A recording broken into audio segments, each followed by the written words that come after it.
I drew her name on the fourth cycle of the lottery, and half the hall laughed before the registrar had finished reading it.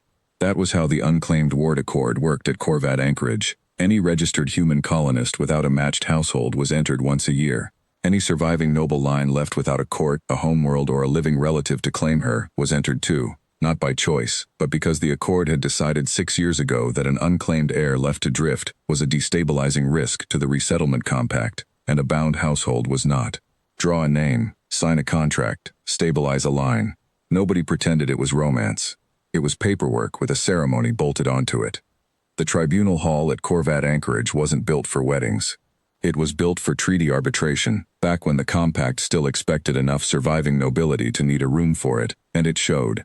Long benches bolted to the floor, a raised registrar's desk with a ledger terminal built into the wood, and windows looking out on the ring's agricultural spoke instead of stars, because somebody had decided a view of crops was more reassuring than a view of the war that had made the accord necessary in the first place. It smelled like recycled air and old varnish. Nobody had ever bothered to make it feel like an occasion.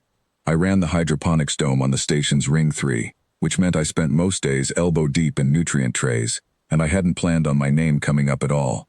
But it did, and across from me on the tribunal floor stood a woman in a plain gray travel coat, dark walnut hair cropped short, slate blue skin gone pale at the knuckles from how hard she was gripping her own wrist, eyes the color of old citrine catching the hall lights without giving anything back. She stood the way people stand when they've had a lot of practice being looked at and deciding not to react to it. The registrar read her designation off the ledger the way he read everyone's, except hers had an addendum. Kelena line, last claimant. Sarai Vosh Kelena, flagged non-viable lineage, wartime injury, confirmed sterile. Contract fee assessed at reduced rate per Accord Clause 9, Subclause 3. He said it flat, the way you'd read a shipping manifest, and somewhere behind me a man laughed under his breath at a reduced rate. And I watched her face do absolutely nothing, which was worse than if it had done something. I don't know exactly what made me stand up. I've turned it over more times than I can count since, and the honest answer is, I didn't like the sound of a room deciding what a person was worth out loud and calling it procedure. That's not what I drew her for, I said. The registrar looked up, mildly annoyed, the way you'd look at someone pointing out a typo in a form that was going to be filed regardless. The clause is administrative, not personal. It doesn't require your comment. It's still wrong. I nodded at the ledger. You want to read what she is into the record, read what she actually did. She ran cooling on the Anselm Reach relay through the whole siege. I heard that from 3 separate people over the years before I ever knew her name. Kept 11,000 people breathing on a system that should have failed twice. That's not a reduced rate. Put that in, or don't read anything at all. The hall went quiet in the particular way a room goes quiet when it's deciding whether to be embarrassed. The registrar looked at her for confirmation. She didn't look at him. She looked at me, like she was recalculating something. And after a moment she said, very evenly, the relay records will confirm it. And that was the whole of her testimony on her own behalf, because nobody had ever taught her that she was allowed more than that. I signed at full contract rate. Nobody made me. I don't think I did it for her exactly. Not yet, not that day.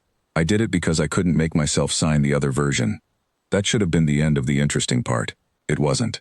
She moved into the dome quarters with 2 crates and didn't unpack either of them for the first 11 days, and I let her be, because I understood something about people who keep their bags ready. I put her name on the duty roster the way I'd put anyone's, not out of kindness, just because the tomato beds needed someone who could read a pH gauge and she clearly could, and she worked the beds without being asked twice, and somewhere around day 12 she started leaving the crates open. We didn't talk about the accord. We talked about soil salinity and the relay siege exactly once, when I asked, and she told it to me in 11 flat sentences with no adjectives in them at all, and I understood that was as much of it as she was going to hand anyone, and I didn't push. She asked me once, watching me graft a cutting, why I'd corrected the registrar over a discount that didn't cost me anything. It cost you something, I said, just not me. She didn't answer that, but she started sitting nearer the door I used, instead of the one furthest from it. And I noticed, and I didn't say anything about that either, because some things you let a person walk toward at their own pace. Around the 2nd month, a compliance patrol came through doing a routine ward audit, a board officer with a scanner and a checklist. He asked Sarai the standard questions, then, off the list, asked if the reduced designation gave her trouble finding placement on the roster, like it was a fact about her rather than a line someone else had written. She started to answer the way she answered most things aimed at her worth. Short, flat, already braced for it. I cut in that time, not her. Told him the roster ran on who could read a gauge and hold a graph steady, and she'd outworked every hand I'd had in that dome, discount clause or none. And if the audit wanted a number for its checklist, it could put that one down instead. He wrote something, shrugged, moved on. Sarai said nothing about it that day. But that evening she stayed 10 minutes past shift to show me a graph technique from her own homeworld's growing houses. The first time she'd offered me something of her own instead of just answering what I asked. The trouble came 4 months in, delivered by a Accord compliance clerk who looked profoundly unhappy to be delivering it. The Kalena claim, it turned out, had never actually lapsed. The War Records Office had simply never processed the extinction filing, which meant Sarai was, on paper, still a live claimant to a seat with a treaty attached to it. And the Accord's marriage contracts, the clerk explained, apologetically, were only valid between a colonist and a ward. Not between a colonist and a sitting claimant to a recognized noble seat. The two statuses couldn't occupy the same contract. Our marriage, on the books, wasn't legally a marriage at all. It had never been. There was a fix, the clerk said. There always was. She could formally renounce the Kalena claim within the grace window, and the ward contract would ratify retroactively, clean. Or she could keep the claim, reactivate a seat, a treaty, potentially a homeworld allocation somewhere down a very long process. And the contract, and everything built on it, would simply be voided as an administrative error. No fault attached to either of us. Just a form. I watched her read it twice. You could have a world, I said. Because somebody had to say it out loud. The way I'd made the registrar say the truth out loud 4 months before. A seat. People who'd have to call you something again.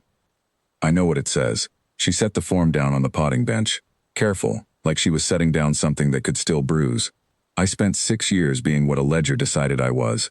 Non-viable, reduced rate. Last claimant of a line nobody came back to collect. I don't want the seat back so I can be that again with better furniture. It's still yours to keep. So is this. She didn't say it like a declaration. She said it the way she'd told me the 11 flat sentences about the siege. Plainly, because that was the only register she trusted enough to hand someone. You corrected a stranger's paperwork because it named me wrong. I'd like to keep the version of my name that started there, if it's the same to you. She signed the renunciation that afternoon, in front of the same clerk, in a room with none of the lottery hall's audience or its laughter. I signed the new contract beside her, and this time neither ledger had a discount clause in it anywhere. We didn't have a ceremony the second time. We had a form, and 2 signatures, and afterward she walked back out to the tomato beds with dirt already under her nails from that morning, and I followed her, and neither of us said anything that would have sounded like much to anyone reading it off a registry.